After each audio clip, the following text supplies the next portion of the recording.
For the corresponding Part 3, corresponding 4 Sutra, the Sutra of Lovability. The story takes place in Sravasti. King Pasenadi of Kosala, sitting to one side, addressed the Blessed One. Venerable Sir, when I was alone in quiet meditation, this thought arose in my mind. To whom is one dear, and to whom is one not dear? Venerable Sir, I came to this conclusion. Those who engage in misconduct of body, speech, and mind are not dear to themselves. Even if they say, we love ourselves, in reality, they do not love themselves. Why? Because what they do to themselves is what someone who doesn't love would do to someone they don't love. Therefore, they do not love themselves. On the other hand, those who engage in good conduct of body, speech, and mind are dear to themselves. Even if they say, we don't love ourselves, in reality, they do love themselves. Why? Because what they do to themselves is what someone who loves would do to someone they love. Therefore, they love themselves. Great King, it is so, it is so. Great King, those who engage in misconduct of body, speech, and mind are not dear to themselves. Even if they say, we love ourselves, in reality, they do not love themselves. Why? Great King, because what they do to themselves is what someone who doesn't love would do to someone they don't love. Therefore, they do not love themselves. On the other hand, those who engage in good conduct of body, speech, and mind are dear to themselves. Even if they say, we don't love ourselves, in reality, they do love themselves. Why? Great King, because what they do to themselves is what someone who loves would do to someone they love. Therefore, they love themselves. After saying this, the Blessed One spoke further. If one knows oneself to be dear, one should not connect oneself with evil. For happiness is not easily gained by one who does evil deeds. When seized by the endmaker, death, and departing from existence here, what is it that belongs to him? What does he take with him when he goes? What follows him like a shadow that never leaves? Both the good and the evil that a person does in this world. This is what belongs to him. This is what he takes with him when he goes. This follows him like a shadow that never leaves. Therefore, one should do good deeds, collecting merits for the future life. Merits are the support for living beings in the other world. This passage is from a Buddhist sutra, recording a conversation between the Buddha and King Pasenadi.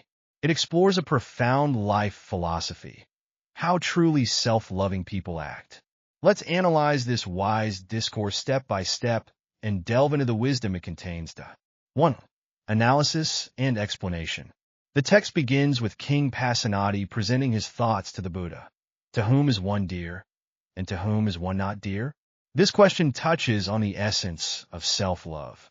King Pasenadi's view, which the Buddha affirms, can be summarized as, those who misbehave in body, speech, and mind don't really love themselves, even if they say they do.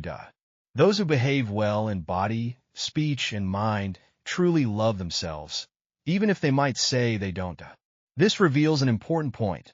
True self-love is not about words but actions. A person's love for themselves should be manifested through good deeds, not empty words. The Buddha further elaborates on this principle in verse. Knowing the importance of self-love, one should avoid evil deeds. Doing evil makes it difficult to attain true happiness. At the time of death, one can only take their good and bad karma with them. Good deeds follow like a shadow and become one's support in the next life. 2. Profound descriptions and insights. This dialogue reveals several profound life truths. The essence of self-love. True self-love is not selfishness or narcissism, but cherishing and respecting one's life through good deeds. This self-love is manifested in daily words and actions, a continuous, positive attitude towards life. The importance of actions. We often overlook the importance of our daily actions, but it is precisely these seemingly insignificant behaviors that shape our lives. Every kind act is the best way to love ourselves. The law of cause and effect. The Buddha emphasizes the concept of karmic retribution. Each of our actions is like planting a seed that will bear fruit in the future. This reminds us to be constantly vigilant about our behavior and create a beautiful future for ourselves. The impermanence and eternity of life. Faced with the impermanence of life, the only thing we can truly take with us is our karma. This view makes us reconsider what is truly valuable in life's pursuits. The importance of the present. While discussing the future life, this passage emphasizes more on the present moment's actions. It reminds us that the future begins now, and every choice we make now is shaping our destiny. 3. Inspiring wisdom, engaging the reader. This ancient dialogue still holds profound meaning today. It invites us to consider, how do we treat ourselves daily? Do we often overlook the impact of our actions on our lives? In this era that emphasizes self-love, do we understand the true meaning of loving ourselves? Faced with various temptations and challenges in life, how do we maintain mindfulness and choose actions beneficial to ourselves? If today were the last day of our lives, looking back, would we feel content with our actions? This wise discourse serves as a mirror, reflecting our inner attitudes towards life.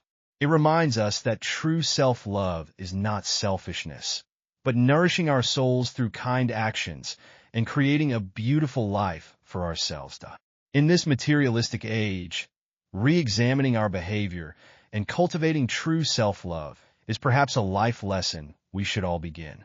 Let's start today, loving ourselves through kind actions, cherishing life, and creating a better world.